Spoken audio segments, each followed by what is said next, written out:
Hello, everybody, and welcome to today's episode of Duck Discussions. And today I'm not here to talk about a question, but I'm going to talk about the Great Fire of London and how a bakery burned down an entire city. Okay, picture this. It's just after midnight on September 2nd, 1666. In a narrow street called Pudding Lane, there's a bakery owned by a man named Thomas Farner. He's finished baking for the day, his ovens are cooling down, and the city is quiet. But then, something goes wrong. A fire starts inside the bakery. We don't know exactly how.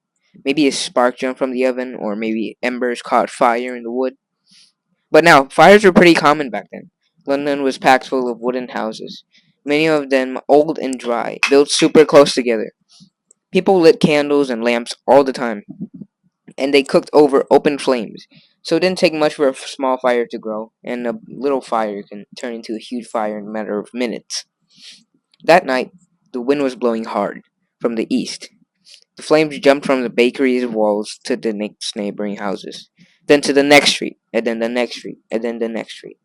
Because the streets were so narrow and the buildings were so close, the fire spread fast, faster than anyone could stop.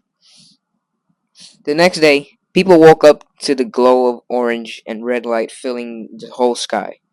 At first, they tried to fight the fire with buckets of water, because they didn't have a proper fire department back then, and others tried pulling down houses to make a gap, hoping the flames would stop. But the wind kept blowing and the fire kept spreading. The next day, the fire had become massive. It tore through hundreds of homes. People were grabbing whatever they could carry, their clothes, money, even their beds, and running for safety. And then something even bigger caught fire. St. Paul's Cathedral, one of London's largest and most important buildings. The fire was so hot that the cathedral's lead roof melted and flowed down the streets like lava. Just imagine, what would you do if there was lava in your street? I would run away. Exactly. The fire kept burning for 4 days straight. It destroyed over 13,000 houses, nearly 90 churches, and most of the central city. Whole neighborhoods were wiped out. Thousands of people lost their homes and had nowhere to go. But here's the surprising thing. The fire didn't stop because someone put it out. The fire stopped because there was nothing left to burn. Just imagine if the city was bigger and there was more stuff to burn. The city had to be rebuilt. This time, they made wider streets, built houses from brick and stone, and passed new fire safety laws, all to prevent something like this from ever happening again. And today, you can still visit the monument to the Great Fire of London, a tall stone column near Pudding Lane, to remember where it all started.